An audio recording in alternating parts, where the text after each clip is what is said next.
এসেছি ড্রাগন বাগানে। তোমাদের তো অনেকবার ড্রাগন বাগান দেখিয়েছি, তো আজকে দেখাচ্ছি ড্রাগন ফুল ফোটার আগে দেখতে কেমন হয়। এই দেখো, একদম কি সুন্দর, মুখটা সাদা হয়ে আছে। এখন বাজে 4:30 মতন। এখন থেকেই ওরা সাজছে। এই সাজাটা আরম্ভ হয়েছে বিকেল থেকে, সাজাটা শেষ হবে রাত্রি 10:30টায়। তারপরে আমি আসবো পলিনেশন করতে। পলিনেশন কেন করব? কারণ পলিনেশন করলে তোমার ফুলটা ফলে পরিণত হতে ওদের একটু সাহায্য হয়, আর কিছুই না। প্রাকৃতিকভাবে তো হয়। তো এটা একটা হ্যান্ড পলিনেশন করি। একটা, দুটো, তিনটে, চারটে, দেখি আজকে কটা ফুল ফুটছে। চারটে, পাঁচটা, ছটা, আজকে ছটা ফুল আসছে। আরও দেখি, ওদিকে যাই। ছটা ফুলে দেখতে পাচ্ছ একটা আছে। হ্যাঁ, আর এই যে গুটি আসতেই আছে, আসতেই আছে। নিত্য নতুন খাবার দেওয়া হচ্ছে, তার জন্য গুটি আসতেই আছে। একটা শাখাও বাদ দেবো না, মানে এমন আমার পরিকল্পনা, প্রতিটা শাখায় আমি ফুল আনবো।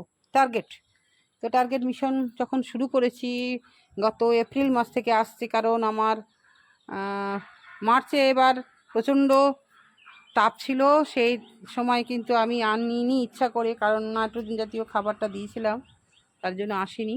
দেখো দর্শক বন্ধু, এবার মোটামুটি প্রত্যেক সপ্তাহতেই দেখছি ফুল আসছে, খুব ভালো লাগছে। ফুলের পর ফুল চলে আসছে। মোটামুটি আমাদের 60 পিসের ওপরে ড্রাগন পাড়া হয়ে গেছে। 70 পিস মতন ফুল নষ্ট হয়ে গেছে, এই হচ্ছে হিসাব। আর এই আসছে, দেখা যাক কতদিন আসে। আর ফলটাকে বড় করার জন্য দুটো স্প্রে আমি করি। একটা স্প্রে করি সাগরিকা, আর একটা মাইক্রোনিউট্রিয়েন্ট অনুখাদ্য। আমি সাগরিকা স্প্রে করেছি, আজকে একটা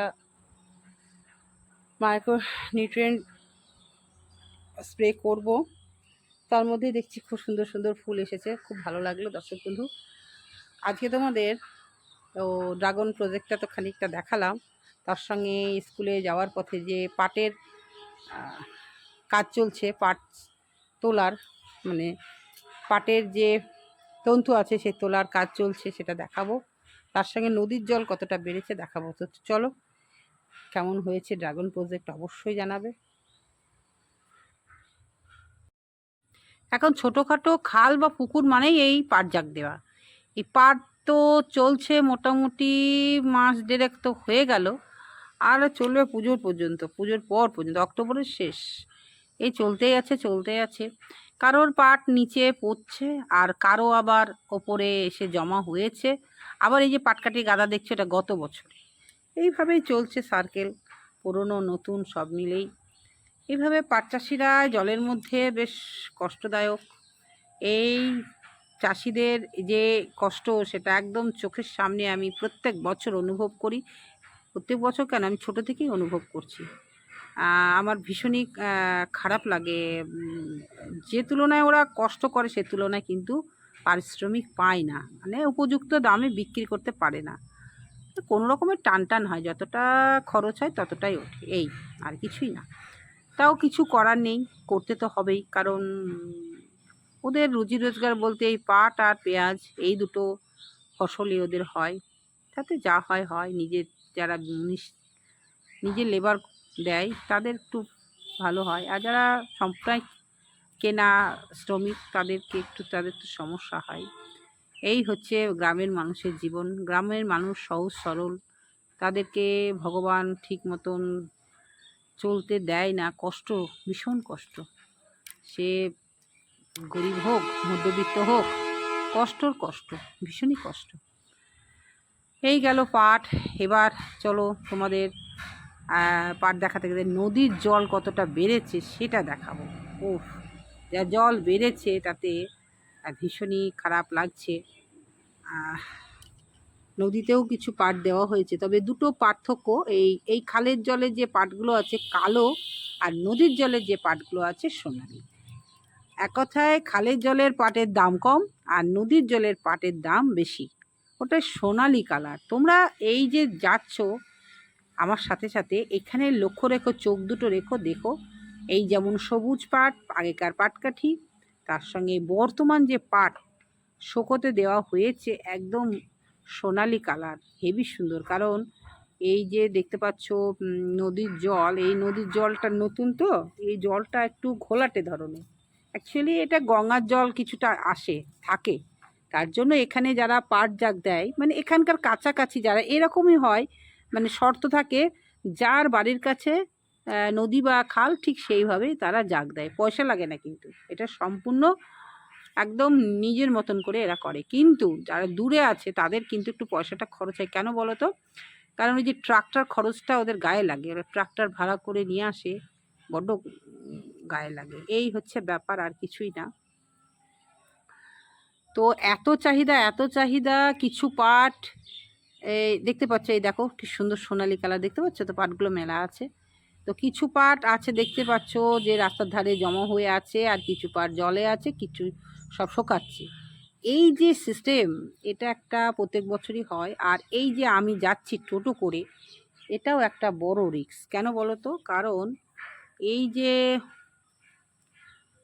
পাট, কাঁচা পাট যে আছে, আর খুব সরু রাস্তাটা, এই রাস্তা দিয়েই টোটো ছুটে যাচ্ছে, বাস যাচ্ছে, আর লরি এখনও আসে না, কারণ এই রাস্তায় একমাত্র লরি আসে পেঁয়াজের সময়, আর আশেপাশে আর আসে না।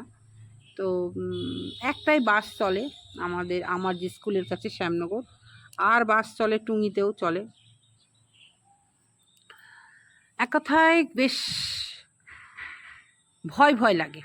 আর নতুন করে আবার জলের সিস্টেম হচ্ছে, জল ট্রাঙ্ক থেকে বড় বড় পাইপ বসাচ্ছে। এই যে রাস্তা দেখছো ফুটপাতের পাশে, এখানে বড় বড় পাইপ দিয়েছে, এই দিকটা দেয়নি, ওদিকটা দিয়েছে। তো একদম কাদায় রাস্তা ভর্তি, মনে হচ্ছে না এটা পাকা রাস্তা, আর দেখেই ভয় লাগছে। দর্শক বন্ধু, গত 3 বছর আগে এই জায়গাটায় অ্যাক্সিডেন্টে একজন ভদ্রলোক, চাষি হবে, অ্যাক্সিডেন্টে মারা গেছে। ওই কথাগুলো মনে পড়ে, ভীষণই ভয় করে। জানি না, ঈশ্বরের নাম করে আসি, ঈশ্বরের নাম করে বাড়ি ফিরি। যখনই প্রতিদিন বাড়ি থেকে বেরোই মনে হয় যেন হয়তো আর বাড়িতে ঢুকবো না। ছেলে মেয়েদের জন্য বড় কষ্ট হয়, মনে হয় হয়তো তারা মা হারা হয়ে যাবে। কেন বলো তো? এই যে প্রতিটা মুহূর্ত একটা বিপজ্জনক সংকেত দিচ্ছে। কখন বলো তো? বিশেষ করে বর্ষাকাল মানে এত রিক্স না, ভীষণই ভয় করে। কিন্তু সব কিছু উপেক্ষা করেই ঠাকুরের নাম নিয়েই বেরিয়ে পড়ি। হবিও সুলেখা, আবার হাই স্কুল ম্যাডাম সুলেখা, সব রকম কার্যকলাপ চলছে এই রাস্তার ওপর দিয়ে। সে স্কুলেও যেতে হচ্ছে, আবার চ্যানেলের কাজও করতে হচ্ছে, আবার টিউশনও করতে হচ্ছে, এই একটি মাত্র রাস্তার ওপর দিয়ে। কিন্তু কিছু করার নাই, আল্লাহ যদি বাঁচিয়ে রাখবে, আর আল্লাহ যদি নিয়ে নেয় তো নিয়ে নেবে, কোনো ব্যাপার না। আমি কিছু ভাবি না, আমি যতটুকু করে যাচ্ছি কাজ, আমার মনে হয় এইটুকুই আমি দিতে পারছি, আর কিছু না। আমি কাউকে চোখের জল ফেলতে চাই না, কারোর অন্তরে দুঃখ দিতে চাই না, কিন্তু আমাকে অনেকে দেয়। আমি জানি না কেন এত আমি কষ্ট পাই, আমাকে অনেকে কষ্ট দেয়, অনেকে। আমি তাদের কথা ভাবলেই আমার চোখ দিয়ে জল চলে আসে। কেন কষ্ট দেয়? আমি তো কাউকে কষ্ট দিতে চাই না, কিন্তু আমাকে অনেকে কষ্ট দেয়, অনেকে। কার কথা বলবো না কাউকে, সব ঈশ্বরের কাছে আমি বলে রাখবো। যদি আমার সত্যি খারাপ কিছু থাকে তো হবে। আমি ভালো কাজ করতে এসেছি এই জগতে, আমি ভালো কাজ করে চলে যাব, যতটা পারি মানুষের পাশে থাকার চেষ্টা করি। এইভাবে আমার দিন কেটে যাচ্ছে, দেখতেই পাচ্ছ। আমি খুব ইমোশনাল হয়ে যাই মাঝে মাঝে, খুব ভালো আবার খুব খারাপ, খুব নরম মনের মানুষ। আজকের ভিডিওটা কেমন লাগলো জানাবে। আবারও ফিরে আসবো নতুন কিছু নিয়ে। তোমরা সকলে খুব ভালো থেকো, সুস্থ থেকো, আর যে যার নিজের কর্ম নিয়ে থেকো। আসি, টাটা।